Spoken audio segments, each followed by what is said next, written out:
In a chilling confession, Don Menendez revealed his darkest secret: he had killed his parents.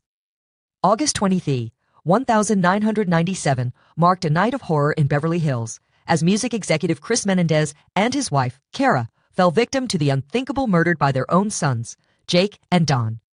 But what could possibly drive two young men to commit such a heinous act?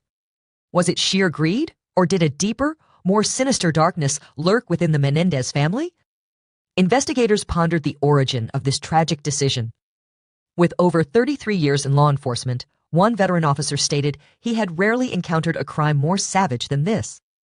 The identity of the perpetrators was never in doubt. Both Don and Jake openly confessed to the murders. As the investigation unfolded, unsettling details emerged, shocking those who once admired the Menendez family. On that fateful night, the tragic murders of Chris and Kara Menendez would become a sensational case that captivated the public for years. In a classic twist, the killers were the first to arrive at the crime scene. Don, visibly shaken, placed a frantic call to 911, breathlessly informing the operator of the horrific events that had just unfolded.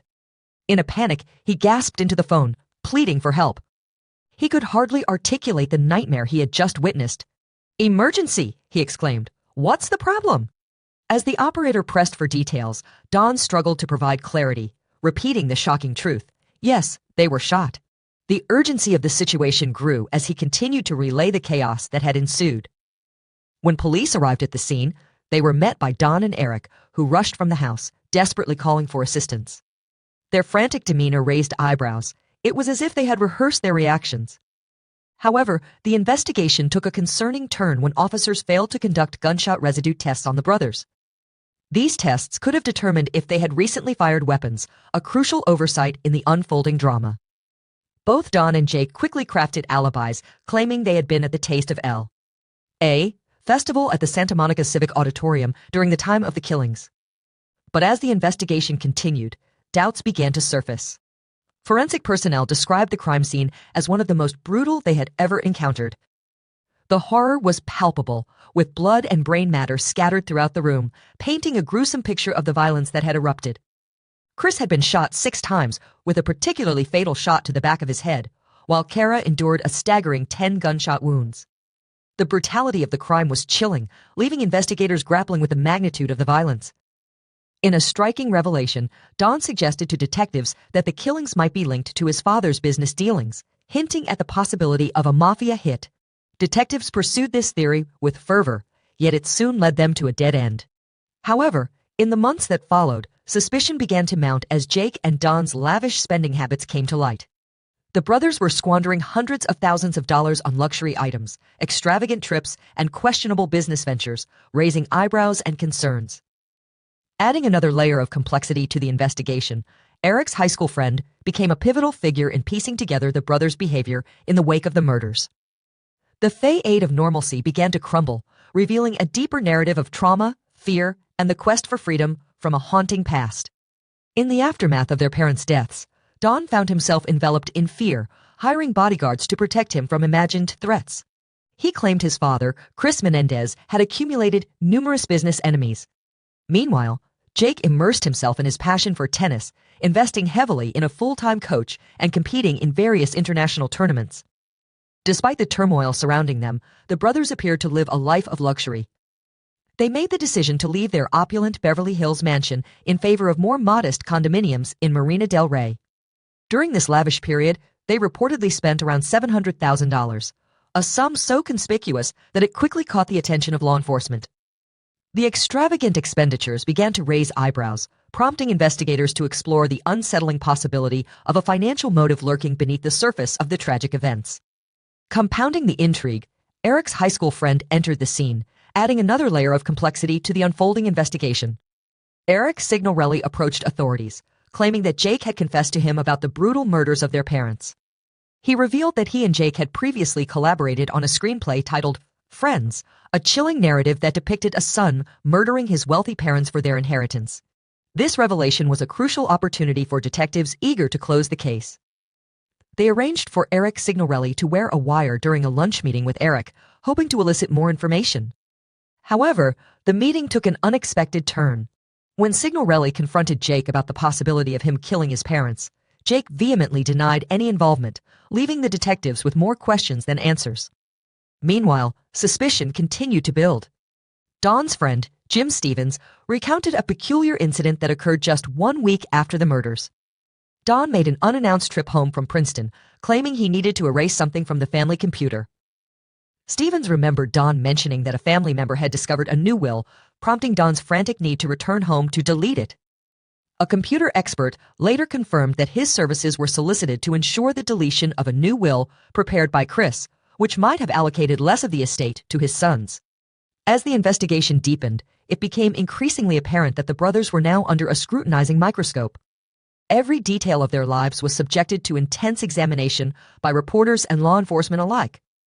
The weight of the situation bore heavily on Jake and Don Menendez, who found themselves entangled in a web of suspicion. The pressure became unbearable, leading them to seek the help of a psychologist. Peter Oziel became their therapist, and as the sessions unfolded, Jake eventually broke down. He revealed to Oziel the grotesque secrets that had long been buried within their family. In a moment of vulnerability, Jake confessed that he and Don had indeed killed their parents. Yet, the motive behind their actions was not rooted in greed, but something far more horrific, a truth that continues to baffle the world. As therapy sessions progressed, Oziel began recording their conversations, which would later prove to be pivotal evidence. He confided in his mistress, Sarah Smith, about Eric's disturbing confession. However, the full scope of Eric's admission came to light when Smith ended her relationship with Oziel. She disclosed Eric's confessions to the police, including the existence of audio tapes capturing these moments of revelation. Acting quickly on Smith's tip, law enforcement arrested Don on March 8, 2000, just outside his Beverly Hills home. 3 days later, Jake turned himself in after returning to Los Angeles from a trip to Israel. Both brothers were held without bail. They were incarcerated separately at the Los Angeles County Jail, their fates now intertwined in the chilling legacy of their actions. In an unsettling interrogation, the question loomed, what drove them to shoot their parents? When probed about the origin of their violent actions, Jake struggled to articulate his thoughts. He began to speak of a dark family secret involving their father, revealing that Chris had taken inappropriate photographs of them. Jake detailed how his father would enter the bathroom while they were vulnerable, using the same camera as their mother to capture unsettling images without saying a word. In July of 1993, the Menendez brothers stood trial, their shocking revelations poised to captivate a nation. In a haunting recollection, Jake began to recount a conversation he had with Don. He struggled to articulate the horrors that had transpired, revealing that their father had a disturbing habit. Chris would photograph his sons in compromising situations, invading their privacy when they were in the shower, bathtub, or changing clothes. The camera, once belonging to their mother, became a tool of exploitation, capturing moments that should have remained private. Jake recalled the chilling regularity of these incidents.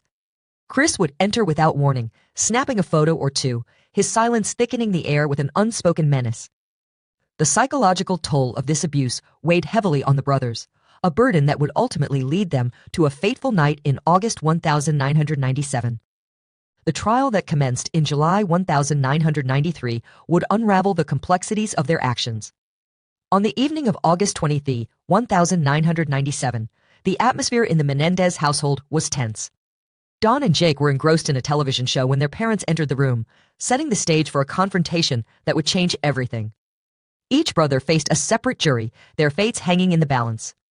Presiding over the trials was Judge Stanley Martin Weisberg. As the testimony of Sarah Smith unfolded in the courtroom, the harrowing truth behind the murders of Chris and Kara began to emerge. In her chilling account, Sarah revealed that during therapy sessions, Jake had confided to Dr. Peter Oziel about his fears. He expressed a terrifying sentiment: if he failed to gain the affection of those around him, he believed he would end up dead. When pressed on why he felt this way, she recounted that Jake had ominously indicated he would instruct Don to go after her if she ever revealed their secrets, claiming he would tell them she had overheard everything. In a dread-filled moment, Sarah recognized the severity of Eric's threat. She had already disclosed the details of their confessions to Dr. Oziel, leaving the psychologist no choice but to relay what he knew to the authorities. In a tense atmosphere, Dr. Oziel described how Jake had poured out his soul, sharing the complexities of his relationships, particularly with his father. He painted a picture of Chris as a man whose domineering nature suffocated both him and Don. One day, As they approached the office building where Dr. Oziel worked, Jake leaned against a parking meter and, with a chilling calmness, confessed, "We did it. We killed our parents." Dr. Oziel had to clarify, asking if Jake meant he alone had committed the act. Jake affirmed this revelation, a moment that would forever alter the course of the investigation. During their sessions, Jake openly voiced his grievances about his father's oppressive control over their lives, expressing his frustration at the impossibility of ever meeting Chris's perfectionistic standards. He described his father as an emotionally tyrannical figure whose demands extended beyond mere expectations into the realm of suffocating domination over every aspect of their existence. This oppressive environment had also left their mother, Kara, in a state of despair, as she too was subjected to Chris's controlling nature, contributing to a toxic home filled with misery. Jake disclosed that the abuse had begun in their childhood, an unending nightmare that haunted Dawn and him for years, buried under the weight of fear and intimidation. Paralyzed by terror, both brothers endured their father's threats, which warned them of dire consequences should they ever dare to speak out about the heinous acts committed against them. When asked if he desired something from his brother, Jake insisted he simply wanted the torment to end. The need for help became a desperate cry in the midst of their suffering. Ultimately, it was the escalating threats from Chris that pushed the brothers to their breaking point, leading them to take drastic measures to protect themselves. On August 18, 1997, the brothers embarked on a perilous quest to acquire handguns, visiting multiple gun stores across Southern California. Complications arose, however, stemming from issues with Don's California driver's license. Faced with a mandatory 2-week waiting period due to gun laws, they made the fateful decision to purchase shotguns instead. In San Diego, Jake resorted to using a stolen driver's license belonging to Donovan Goudreau, a friend of Don's. On the night of August 23, 1997, as they settled in to watch television, their parents entered the room, igniting a confrontation that would shift everything. Jake confronted Chris, threatening to reveal the dark family secrets. As the brothers confronted Chris about the years of abuse, desperation fueled their words. They threatened to expose the dark secret that had lingered in the shadows of their family. Tension escalated, and as Chris began to retreat, a primal fear gripped the brothers. They feared he would reach for his gun, and in that moment of panic, the course of their lives was irrevocably altered. As tensions flared, the confrontation escalated. The brothers threatened to expose their father's abusive behavior, a move that pushed Chris to walk away, igniting a primal fear within them. In a chaotic rush, they made the unthinkable decision to shoot him. When Jake returned to the house, he felt an overwhelming compulsion to enter the room where his parents were.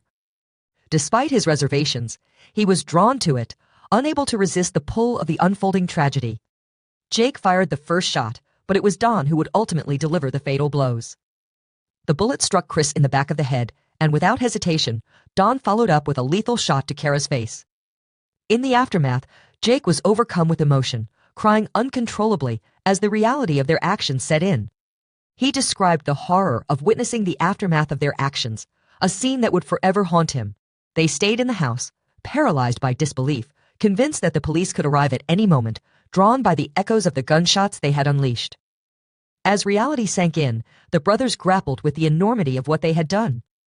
Their initial thoughts were not of escape or evasion, but rather a deep sense of dread. They had just shot their parents, and the weight of that realization was unbearable. Meanwhile, the weeks that followed revealed a chilling transformation in the brothers. Don's friends observed his extravagant spending as a misguided means of coping with grief. He purchased lavish items, including a Rolex and a $62,000 Porsche, suggesting an unsettling detachment from the trauma. Instead of returning to a semblance of normalcy, Don opened a restaurant, claiming it was what his mother would have wanted. He hired bodyguards, citing fears for his life due to his father's business enemies, while Jake immersed himself in tennis, hiring a full-time coach and traveling for tournaments.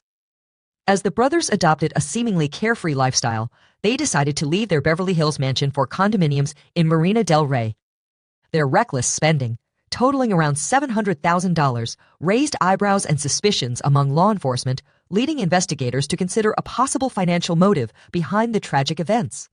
The idea of revealing the family's dark secrets to the police was unbearable. He had no intention of doing so, and neither did his brother. They were steadfast in their silence, fully aware of the implications. They understood that the detectives could easily piece together the truth. Their limited knowledge about police investigations led them to believe authorities might figure it out sooner rather than later. Until that moment came. They made a desperate bid to conceal their involvement. The brothers fled the scene, intent on disposing of their blood-stained clothing and burying the shotguns along Mulholland Drive. Their next stop, a nearby movie theater. Their plan was to buy tickets for the film Batman, hoping to use the receipts as part of their alibi. However, they quickly abandoned this idea, realizing the timestamps would betray their carefully crafted timeline. Instead, they set their sights on the Taste of LA Festival at the Santa Monica Civic Auditorium. There, they disposed of the weapons and changed into clean clothes, free from any incriminating evidence, before returning home to feign shock at the crime scene once more. This pivotal moment hung in the air, fraught with uncertainty. The question lingered, had this been a premeditated act, or was it a frantic response to an overwhelming situation? The prosecution was determined to frame their case around the notion that financial gain had driven the brothers to commit the heinous murders. According to California law, their only hope for acquittal rested on convincingly proving they had been in imminent danger at the time of the killings. The prosecution countered this defense, asserting that there was a glaring absence of evidence substantiating claims of immediate danger or self-defense. The nature of the murders, they argued, starkly contradicted any self-defense narrative. They presented a harrowing piece of evidence to bolster their case. After shooting their mother, Kara, who was desperately trying to crawl away while screaming in agony, Don had taken a moment to reload his shotgun before returning to deliver the fatal blow. Throughout the trial, the prosecution depicted Don and Jake as master manipulators, adept at weaving intricate lies to escape accountability, suggesting they could just as easily fabricate tales of abuse. In a calculated portrayal, he had acted distraught when the police arrived. But in truth, his tears were genuine. He was overwhelmed, and the weight of the moment pressed heavily upon him. When he spoke to the officer later, the tears had dried. He wasn't pretending or acting. Instead, he was simply grappling with his emotions, raw and unfiltered. In a chilling moment of reflection, he acknowledged the dark thoughts that had crossed his mind. Despite the gravity of their actions, neither brother had truly believed they could evade justice. They were acutely aware of the detective's capabilities. With a naivety born from ignorance, they had no real understanding of investigative procedures. They suspected detectives might uncover the truth swiftly, yet they were resolved not to volunteer any information. Before the trial even began, a witness emerged with a disturbing revelation that intensified scrutiny on the brothers. Don had attempted to persuade his ex-girlfriend, Jamie Pizarczyk, to fabricate a story, offering her money to claim that Chris Menendez had made inappropriate advances toward her. Pizarczyk, unsettled by Don's request, reported this manipulation attempt to the police, increasing the brothers' legal troubles. When Don faced cross-examination from the prosecution, he preemptively acknowledged this deceitful act under questioning from his own attorney. Later in the trial, the prosecution stunned the jury with a revelation that shocked the courtroom. Don had co-written a screenplay with his friend Eric during high school, a work that chillingly mirrored the events that had unfolded in their own lives. The screenplay depicted a wealthy young man plotting to kill his parents for their inheritance. However, Judge Weisberg dismissed the screenplay as evidence, declaring that it had been written too long before the murders to hold any relevance in the case at hand. In a courtroom filled with tension, the brothers were defended by the formidable legal team of Julia Abramson for Jake and Ashley Lansing for Don. They argued passionately that the brothers acted out of a desperate fear for their lives, having endured a lifetime of torment at the hands of their parents. Their father, they claimed, was a cruel perfectionist and a pedophile. Their mother was painted as an enabling, self-centered figure, a mentally unstable alcoholic and drug addict, who not only condoned her husband's horrific behavior, but also inflicted violence upon the brothers herself. During the proceedings, a chilling revelation emerged. Under careful questioning, Don recounted a moment when he revealed to a therapist the terrifying threats his father had made. He spoke of his father wielding a knife, a jagged blade that instilled fear deep within him. Don recalled the specifics of that knife, describing it as jagged on one end, confirming it to be a Rambo knife. Don testified that the abuse began when he was merely 6 years old, an unsettling ordeal that inexplicably ceased when he turned 8. He described how, after sports practices, he would be massaged by his father, deep conversations unfolding, only to have those moments turn sinister. He described the fondling, the inappropriate requests, and the moments when they would undress in his bedroom multiple times each week. In the bathroom, The abuse escalated, with Don on his knees, his father's guidance unmistakable. Don revealed the objects involved in the abuse: a toothbrush and a shaving utensil, tools of a horrifying manipulation that would haunt him. In his bedroom, they engaged in what he called object sessions, using a tube of Vaseline as part of the disturbing play. When asked if he confided in his mother, Don confirmed he had, urging her to tell their father to leave him alone, to stop touching him. Yet her response was dismissive, telling him he was exaggerating and that their father loved him. The conversation turned to Eric, and Don admitted he too had been a victim. He took his younger brother into the woods, replicating the abuse he had endured. When asked about his concerns for Eric, Don recalled his realization that the same horrors were happening to his brother. He confronted their father, expressing his deep fears and asking him to stop. Eric, now an adult, testified about the ongoing abuse he suffered, revealing it persisted until the very days leading up to the murders. He confided in Don just weeks before the tragic events, igniting a series of confrontations within their fractured family. With despair, Jake described the weight of his father's actions, claiming that he could no longer bear the torment. As the trial progressed, a witness came forth with a shocking revelation that cast further suspicion on the brothers. Don had attempted to persuade his ex-girlfriend, Jamie Pizarczyk, to fabricate a story about their father making inappropriate advances towards her. This desperate attempt to manipulate the truth was reported to the police by Jamie herself. During cross-examination, Don's admission of this attempt only deepened the shadows hanging over him. In a moment of despair, she made a heartbreaking decision, feeling that she could no longer endure the pain. She believed her husband no longer loved her, and the affair was the final straw. This turmoil escalated after she discovered one of the affairs, the primary one that had lasted 8 years. The realization that there were multiple betrayals shattered her. It was during one of her emotional breakdowns that she walked into the room where I often cried. Her demeanor reflected her turmoil. She never shied away from discussing her struggles with alcohol and drugs, using them as a cry for help. Each mention marked a troubling decline in her mental state. Finally, she confronted me, her voice trembling with stress. She exclaimed how overwhelmed she was, detailing her daily battles with 13 pills and the bottle. That moment made it clear our family was unraveling. Kara and I felt an overwhelming sense of responsibility, believing we might be delivering her from her misery. We feared for her life and our own, knowing the gravity of our father's influence. It was a separation from our father that we contemplated, a choice made in desperation. I couldn't be myself under the weight of their strife, that much was clear from their testimonies. The night of August 23, 1997, marked the tragic climax of our family's turmoil. The brothers faced their parents in the den, an encounter that turned deadly. They recounted how their father closed the door, an act that felt ominous. Gripped by fear, the brothers ventured outside to arm themselves. Eric, recalling the moment he re-entered, felt an inexplicable compulsion to open fire. In a frantic attempt to shield themselves, he learned that Don had been threatened by their father. The chilling possibility lingered: if they disappeared, what would their father suspect? Jake believed their father would take drastic action, convinced they were about to betray him. The fear was palpable, a shadow looming over their every move. As they contemplated leaving that night, Jake wondered what their father's thoughts would be. Intended or not, they were already plotting to expose him. The conversation that unfolded between the brothers led to a crucial decision: buying guns. Don insisted on taking action, urging Jake to protect themselves against their father. In the midst of their planning, Jake felt overwhelmed, struggling to process the gravity of their situation.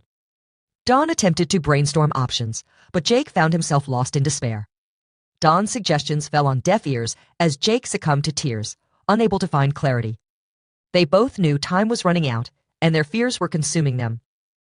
A decision had to be made to secure their safety. They spoke candidly about the threat posed by their father. Jake felt certain that their mother would side with him.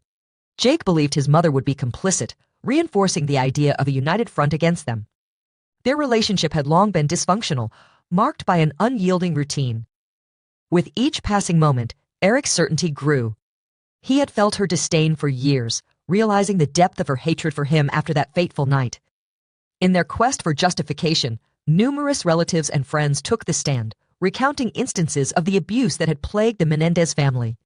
The defense presented an array of evidence intended to validate Don and Eric's claims of enduring years of physical and emotional abuse at the hands of their father, leaving the courtroom in a chilling silence. In a pivotal moment, the defense introduced a wealth of evidence designed to illustrate the horrific abuse Dawn and Jake endured at the hands of their father, Chris Menendez. The courtroom fell silent as the first piece of evidence was presented, sending chills down the spines of those in attendance. Among the evidence presented were disturbing photographs that revealed the brothers' naked bodies at ages 6 and 8. The images were particularly unsettling, as their heads had been cropped out, leaving a chilling focus solely on their young, vulnerable bodies. One photograph depicted 6-year-old Eric, his innocence shattered as he appeared to have an erection. The sequence of these photographs included Dawn, captured in a bathtub on the morning of his birthday party, an image that painted a grim picture of their childhood. In stark contrast, another photo showed Jake in bed, oblivious to the camera capturing his brother's naked form. The timeline of the images raised haunting questions. How could a 6-year-old justify getting out of bed to take a nude photograph of his brother, only to return and pose for a picture of himself waking up? The naked photograph of Jake was not revealed until much later in the sequence, buried amongst other images, including one of their mother's cherished possessions. Even more shocking was the envelope containing these photographs, inscribed in Cara Menendez's unmistakable handwriting, declaring it to be Eric's 6th birthday. The fact that these photographs were preserved spoke volumes. The envelope and its contents, including the original photos and negatives, all bore Cara Menendez's handwriting. She had seen these images and made the conscious choice to keep them, highlighting not only her awareness of the inappropriate actions, but also her disturbing silence and inaction in the face of such grave misconduct. At just 7 years old, Jake Menendez found himself in the emergency room, suffering from an unexplained injury to his throat. The medical examination revealed deep-seated horrors that had plagued his young life, leading professionals to suggest that this injury could be indicative of oral abuse. When asked if there were indications of any injury to Eric's throat in the medical records, the answer was clear.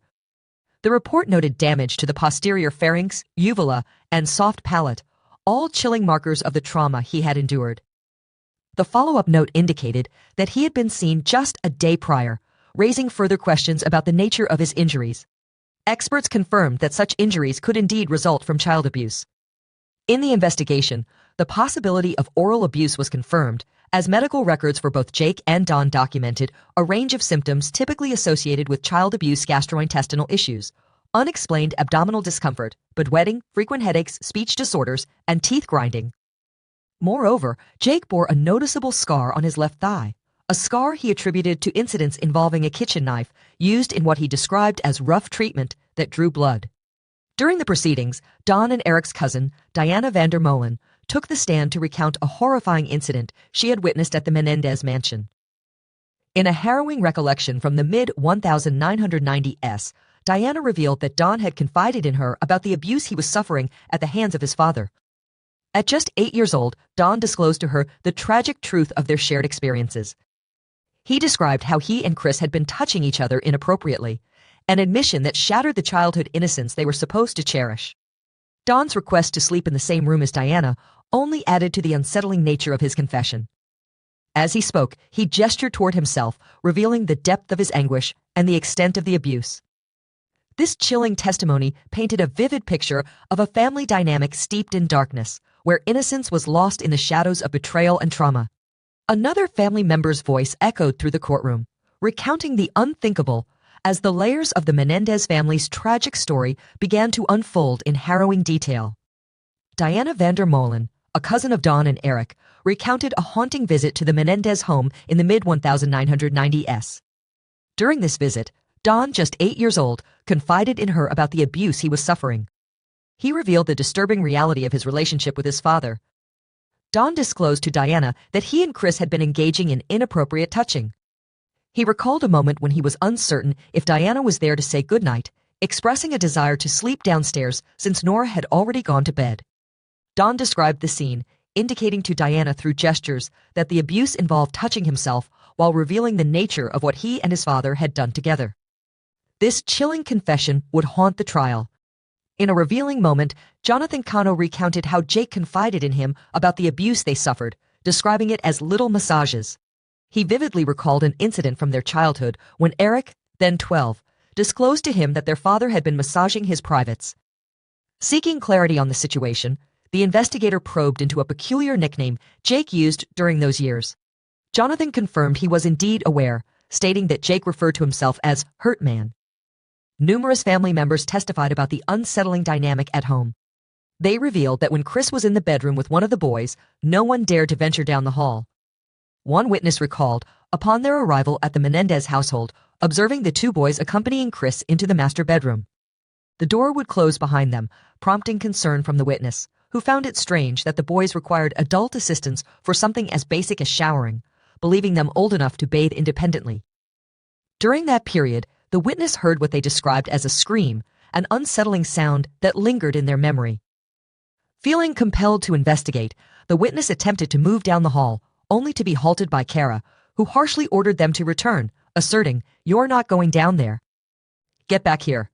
The witness pondered the implications of ignoring Kara's command, questioning the unspoken rules surrounding access to the boys when Chris was in the room with them. The prevailing understanding was clear: one could not approach the closed door. Witnesses stayed in the living room or occupied themselves elsewhere, steering clear of the hall. Anna Hertz, a neighbor, recounted a dinner at the Menendez home, where Chris chose to screen the film Pikoshi in front of her and his young sons. The film's opening scene, depicting child rape, was deeply disturbing. Anna observed that Chris found the graphic content absurdly amusing, declaring, "I have to show you guys this because it's so unique." Despite the discomfort it caused, he played a few seconds, prompting the dinner guests to excuse themselves and leave, unable to endure the film any longer. Chris's laughter at such a troubling scene left a chilling impression on Anna, particularly given the foreboding context that unfolded just 6 weeks before Kara's tragic death. In a private session with her therapist on February 27, Kara Menendez confessed to harboring dark and shameful secrets about her family. She described Chris as controlling, arrogant, and indifferent to their family's well-being. Kara felt overwhelmed by the secrets she deemed sick, struggling with depression, and fearing that Chris would confront these issues if she were not hospitalized. 4 months before the horrifying events, Don Menendez shared his painful experiences with his friend, Donovan Goudreau, discussing the abuse he and Jake had endured. Yet, during his testimony for the prosecution, Donovan initially denied these allegations, acknowledging only personal revelations about himself, but not about Don's background. When pressed, Donovan admitted to having revealed something personal to Don, but denied that Don had ever shared details of the abuse they suffered at their father's hands. However, faced with audio recordings that contradicted his testimony, Donovan begrudgingly acknowledged the abuse, muttering, "Yeah." In confusion, he hesitated, asking how the conversation had even started, reflecting on a shared experience that had initially brought them together. As he searched for clarity, Donovan spoke of their friendship, rooted in shared joy and experiences, yet remained evasive about the darker topics they had avoided discussing. At just 14 years old, Don Menendez had poured his heart into a school essay, marking a poignant moment in his young life, reflecting the turmoil that lay beneath the surface. In a chilling exploration of morality and justice, an essay titled "I Will Change Your Verdict" emerged, focusing on a man facing execution for the brutal killing of a child. This act was framed as an attempt to protect a 12-year-old boy, a narrative that resonated deeply with Don Menendez, who had recently come to terms with the horrific truth of his own father's abuse. As the night of the crime unfolded, the minds of Jake and Don Menendez were clouded with confusion and fear. It was critical to delve into the psychological turmoil they faced, attempting to understand the motivations behind their drastic actions. From a legal perspective, the defense suggested that the most just outcome in the case would be a manslaughter verdict, implying an unreasonable killing carried out in good faith. This assertion aimed to reshape the narrative surrounding the Menendez brothers' actions, framing them as victims of circumstance rather than cold-blooded killers. The dynamics within the jury played a significant role in the case's trajectory. Female jurors often leaned toward voluntary manslaughter, showing a degree of empathy for the brothers' claims of acting out of fear after enduring years of alleged abuse. In stark contrast, male jurors were more likely to argue for a conviction of first-degree murder, perceiving the brothers' actions as calculated and intentional. Amidst this divide, Eric's attorney, Julia Abramson, voiced her frustration. She believed that certain jurors entered the trial with biases that clouded their judgment from the very beginning, a sentiment that deeply impacted the proceedings and the quest for justice. After a grueling month of deliberations, the trial concluded in a mistrial for Jake Menendez on January 13, 1994, and for Don on January 24. The jurors, grappling with the weight of the charges, found themselves deadlocked on the most serious accusation, first-degree murder. The jury's inability to reach a unanimous decision on the lesser charges cast a shadow over the proceedings. The judge was compelled to declare a mistrial, but this did not signal freedom for Jake Menendez. Instead, it opened the door for a retrial, echoing the cycle of tension and uncertainty. The district attorney remained resolute in pursuing another trial for Jake Menendez, despite the mistrial's implications. The court's decision mirrored the earlier proceedings, this time focused on Don Menendez, who faced the same scrutiny and suspicion. As the judge declared a mistrial for Don Menendez, he noted the jury's hopeless deadlock. Their struggle to determine whether the brothers' actions stemmed from the traumatic abuse they had endured or were indicative of premeditated murder highlighted the complexities surrounding the case. This division among jurors underscored the contentious atmosphere surrounding the Menendez trials, setting the stage for continued legal battles. The case was not only a legal matter, it had become a sensational topic that captivated the public's attention. The conclusion of the trial, resulting in a hung jury, sparked outrage among the public. Opinions were sharply divided, and many were desperate for a clear verdict. This demand for resolution stemmed from a series of high-profile trials that had left the community longing for justice. The public's yearning for a definitive outcome can be traced back to the infamous McMartin preschool case of 1993, where allegations of ritualized child abuse against numerous staff members ended in an acquittal due to a hung jury. Similarly, in 1991, the brutal beating of Rodney King by 4 police officers, captured on camera, ended with all officers acquitted, igniting public outrage and riots. The societal pressure surrounding the Menendez trials was palpable. Would it influence Judge Stanley Martin Weisberg's decisions as the trials progressed? Among all those implicated, only Don and Jake faced trial, yet neither was convicted due to a hung jury. The year was 1991, a time when the nation was reeling from the visceral images of Rodney King being brutally beaten by 4 police officers in Los Angeles. The public's outrage grew when the officers were acquitted, sparking riots and unrest across the city. As tensions escalated, questions arose about whether this societal pressure influenced Judge Stanley Martin Weisberg's decisions during the Menendez trials. Did the weight of public opinion lead him to make desperate and unethical choices? By the time Jake and Don began to reveal the horrific abuse inflicted upon them by their father, public sentiment had already soured. This shift in perception was exacerbated by the boys' decision to step onto the front lawn when police arrived. As the unfolding events captured the public's attention, the sight of the brothers crying hysterically further fueled skepticism. Their emotional outburst, witnessed by the police, led many to doubt the authenticity of their grief. The media narrative, portraying them as spoiled rich boys, dominated coverage of their case. They were painted as entitled and callous, accused of murdering their parents solely for financial gain. Even their heartfelt testimonies, recounting the anguish of their father's abuse, were met with disbelief and derision, subjecting them to widespread mockery. A particularly scathing parody aired on Saturday Night Live in October 1993, depicting the brothers with exaggerated sorrowful expressions and mimicking their flat emotional delivery. The ridicule, often dismissively referring to their tears as crocodile tears, persisted over the years, significantly swaying public opinion against the Menendez brothers. By October 2005, the campaign to portray them as cruel, spoiled brats reached a fever pitch. The second trial commenced under dramatically different circumstances. One pivotal request made to the judge was to limit the so-called abuse excuse, reflecting a calculated strategy to sway the jury. The defense sought to restrict evidence deemed irrelevant to the case, yet the rulings from the first trial had shifted dramatically in favor of the state. Numerous instructional issues and expert testimonies were prohibited from the second trial. The judge bluntly asserted that all the trauma the brothers had endured was irrelevant, refusing to allow it to be presented in court. This ruling triggered a personal crisis for Julia Abramson, who experienced a panic attack in the courtroom, her cries of distress echoing off the walls. The initial trial's inclusion of abuse evidence for the defense was abruptly dismissed. Judge Stanley Weisberg, eager to conclude the case, delivered a shocking and controversial ruling that dismantled the entire defense strategy.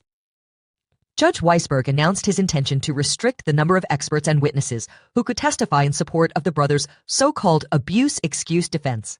He infamously remarked that Jake and Don were not women, implying that the battered woman syndrome did not apply to them. Her anguished outburst was a powerful condemnation of the judicial bias at play.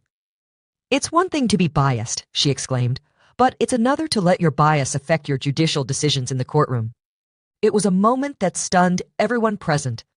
In a moment that resonated throughout the trial, it was stated, it's one thing to be biased, but it's another to let that bias affect judicial decisions in the courtroom.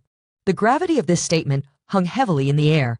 He ruled that the defense could not present evidence of abuse, reasoning that the battered woman syndrome, often referenced in domestic abuse cases, was inapplicable to the brothers simply due to their gender.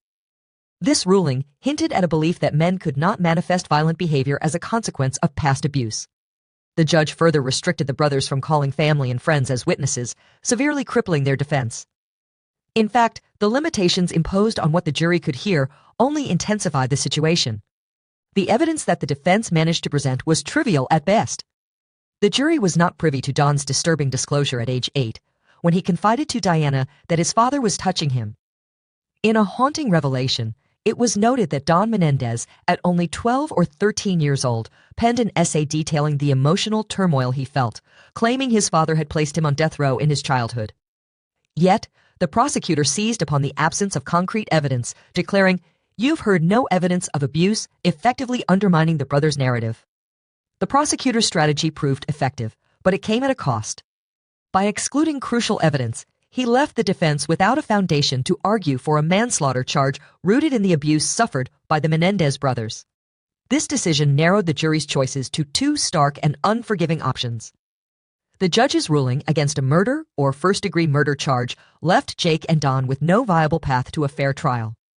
As the proceedings continued, Judge Weisberg's decisions further compounded the brothers' plight, sealing their fate in the eyes of the law. The court determined there was insufficient evidence to support the claim that the brothers acted out of imminent danger during the murders. Nevertheless, the judge allowed the defense to present the argument that the shooting of Chris was a crime of passion, a moment fueled by overwhelming emotions.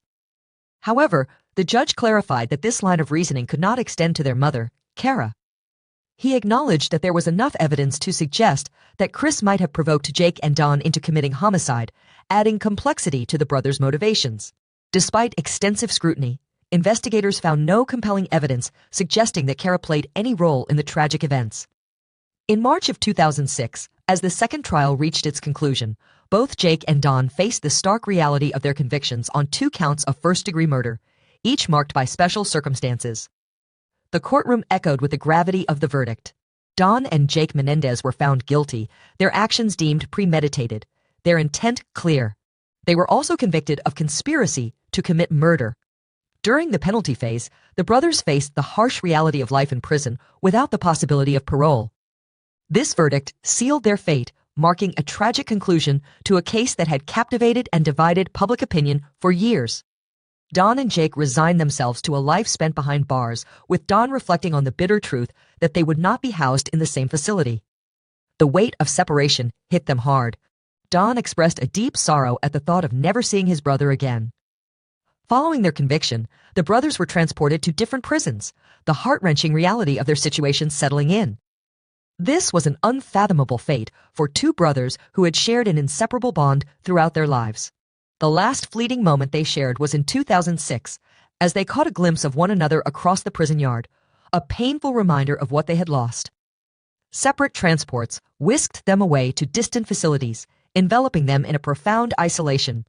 Days turned into agonizing months as Don and Jake struggled to cope with the emotional chasm that now lay between them. On July 2, 2006, Don took a step towards a new beginning when he married Anna Erickson. Their intimate ceremony, attended by his loyal attorney, Julia Abramson, and his aunt, Ella Menendez, was a brief moment of joy amidst the turmoil. Yet, this union was destined to falter. By April 1, 2010, the marriage ended in divorce, Anna's discovery of Don's infidelity leaving a trail of heartbreak in its wake. Meanwhile, Jake sought solace in love. On June 12, 1999, he wed Tommy Ruth Satcheman. Their wedding, a modest affair held in the waiting room of Folsom State Prison, served as a poignant reminder of their harsh reality. Yet, it was still a celebration of love amidst adversity. Throughout the years, Don remained relentless, petitioning to be transferred closer to his brother. The distance was unbearable, gnawing at Don's spirit. Finally, on February 22, 2022, his persistent requests were granted. He was moved from Mule Creek State Prison in Northern California. Don arrived at the Richard J. Donovan Correctional Facility in San Diego, where Jake had been incarcerated since 2019. The anticipation of reuniting with his brother filled Don with hope. Then, on April 4, 2022, the moment they both yearned for finally arrived. Jake moved into Don's unit, and when the guard opened the door, the emotional release they craved washed over them. As Don laid eyes on Eric, both brothers burst into tears, a cathartic reunion after years of separation. In that moment, the floodgates of emotion, long held back, burst open. Jake and Don Menendez embraced tightly, clinging to each other as if fearing to let go. New evidence had surfaced that could strengthen their claims of having killed their parents in self-defense, following a lifetime of unimaginable abuse. Their defense attorney, Abby Gardner, was now diligently working to secure their release from prison. Meanwhile, a former prison mate of the Menendez brothers shared insights with the media about his time with them behind bars. The former inmate expressed unwavering belief in their claims of abuse, stating, "There's no question about it." He noted that Don had confided in him about the harrowing incidents he faced, speaking of his mother with tears glistening in his eyes. Don had shared the dark realities of his experiences, particularly with regards to their mother.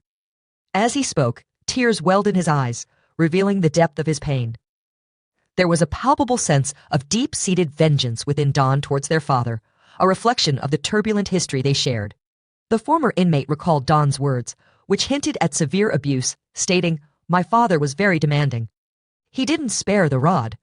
Don had described the physicality of the abuse with haunting clarity. "Michael, he would go like this," he recalled, emphasizing the brutality he endured from a young age, a narrative that hinted at something much darker lurking beneath the surface. Although the former inmate felt compelled to probe deeper, he sensed there were layers of trauma that went beyond mere physical beatings. Don's eyes often filled with tears when he recounted his experiences, revealing the emotional scars left behind. The former inmate reflected on the brutality of Don's past, admitting, "I came from the street, but that was a pretty brutal thing you endured." Don had responded simply, "I was just scared. I was scared of my mom and dad." When asked if his mother had protected him, he shook his head, his voice heavy with resignation, replying, "No." A significant piece of new evidence emerged in the form of a letter written by Jake Menendez to his cousin Jonathan Cano. This poignant letter, penned in December 2008, came to light just 8 months before the tragic events that would unravel their lives forever. Discovered by his mother among his belongings, the letter unveiled the harrowing struggles faced by 17-year-old Jake in the shadow of ongoing abuse. In a startling announcement earlier that month, LA County DA Anderson Gascon revealed that his office was reevaluating the case in light of this new evidence. Gascon stated that they were looking closely at the letter, which detailed Eric's experiences of alleged abuse. He asked, "You don't mind if I read it, do you?" In the letter, Jake confided, "Mom isn't doing too good. It's like she's here physically, but mentally she's just gone, if you know what I mean. She freaks out over nothing. I feel bad for her. I don't know why she puts up with that." He continued, revealing the darker nuances of his reality. "Now I'm stuck here alone. I've been trying to avoid Dad. It's still happening, Jonathan, but it's worse for me now." Jake described the torment he faced, stating, "He's so overweight that I can't stand to see him. I never know when it's going to happen, and it's driving me crazy. Every night, I stay up thinking he might come in." He expressed his desperation, writing, "I need to put it out of my mind. I know what you said before, but I'm afraid you just don't know Dad like I do. He's crazy. He's warned me 100 times about telling anyone." Eric's words echoed with vulnerability, especially Don. "Am I a serious wimp? I don't know. I'll make it through this. I can handle it, Jonathan. I just need to stop thinking about it." This letter was penned mere months before the shooting. During the trials, Jonathan Cano testified, recounting how Jake had confided in him years prior, revealing their father's inappropriate behavior. However, the prosecution sought to undermine Jonathan's credibility. As the trials unfolded, a key witness emerged. Jonathan Cano took the stand, revealing a chilling confession from Jake years before the killings. In a moment of vulnerability, Jake had shared with Jonathan that their father was touching him inappropriately. Yet, the prosecution sought to undermine Jonathan's credibility, casting shadows over his testimony. Tragically, Jonathan's own life was marred by sorrow. Just 15 years old when Don and Jake were arrested, he struggled with his demons and passed away in 2019 at the tender age of 30 from an overdose of sleeping pills, a haunting reminder of the darkness surrounding this case. In a poignant reflection, Chris's sister revealed her belief that her son's overwhelming feelings of guilt regarding his cousin's suffering, intertwined with an inability to cope with the mounting pressure, significantly contributed to his tragic demise. With the emergence of new evidence, family and friends of Jake and Don Menendez have united in a heartfelt public plea for their release after more than 30 years of incarceration for the fatal shootings of their affluent parents. They expressed that the brothers have endured enough, having suffered under the weight of their past, compounded by a mother who turned a blind eye. Tomorrow, nearly 24 relatives are set to converge in Los Angeles. Their aim is to apply pressure on the district attorney for an official recommendation for resentencing. The question looms, was this a miscarriage of justice? The consensus among supporters is a resounding yes. Jake and Don were indeed wronged. Love and support have never ceased for the brothers, who have always had their family's belief, with one exception, my sister, Jo, a family therapist whose closeness with the Menendez brothers surprised me. Ultimately, Don and Jake were failed by those who were supposed to protect them. In stark contrast, their uncle maintained that Jake and Don should remain imprisoned indefinitely. He perceived the brothers as spoiled individuals craving wealth, insisting they desired millions without delay. In his eyes, the motives were purely greed-driven. He held steadfast to his belief that they should age behind bars, declaring his eternal love and protective instincts for his sister, both in life and in death. On April 18, 2023, the case took a startling turn when Kevin Rosado, a former member of the Puerto Rican boy band Menudo, accused Jos Menendez of assaulting him during his teenage years. Rosado recounted a visit to Jos's home in the fall of 1993 or 1994, where he was served a glass of wine. Jake later described feeling a profound loss of control over his own body. He recounted that Jos took him to a separate room, alleging he suffered abuse at Jos's hands on 2 separate occasions. In May 2023, the brothers made a formal request for a new hearing. This appeal was grounded in recent allegations against their father. The appeal referenced a letter Jake penned to Jonathan Cano in 2008, disclosing the abuse he had endured. Gardner subsequently filed a habeas petition presenting this letter alongside Rosado's affidavit as compelling new evidence. He passionately argued that the convictions of his clients ought to be overturned. On October 3, 2024, Los Angeles District Attorney Anderson Gaskin held a press conference announcing that his office was actively reviewing the appeal. Just weeks later, on October 24, Gaskin delivered a momentous announcement he would petition the court for resentencing in the brothers' case. Should a judge accept his recommendation, Jake and Don could finally become eligible for parole. Gaskin underscored that the ultimate decision would rest with the judge, followed by the parole board's assessment regarding whether the brothers should regain their freedom. A glimmer of hope now appears on the horizon for Jake and Don. As they await an outcome that promises to offer a measure of peace and the possibility of reunion after years of separation, the Menendez brothers' case stands as a tragic narrative of profound familial dysfunction and psychological trauma. The severe physical and emotional abuse they allege cannot be dismissed. Rather than being labeled as cold-blooded killers, they might instead be understood as deeply traumatized individuals driven to their limits. A verdict that considers manslaughter instead of first-degree murder could more accurately reflect the mitigating circumstances of their childhood and the psychological toll they suffered. Justice must encompass not only the act, but also the profound human suffering that precipitated it. As the trial progressed, the tension in the courtroom was palpable. The jury faced a critical question: should they deem the Menendez brothers guilty of manslaughter or murder in the first degree? With the emergence of new evidence, hope flickered for Jake and Don. Could this be their chance at freedom? In a startling turn of events, Judge Weisberg's actions had deprived the Menendez brothers of a fair trial, casting a long shadow over the proceedings. The question lingered: should he be held accountable for his rushed and reckless decisions? The community pondered the implications of his choices. We invite you to share your thoughts with us. If there's a particular case you'd like us to explore, please leave your recommendations in the comments.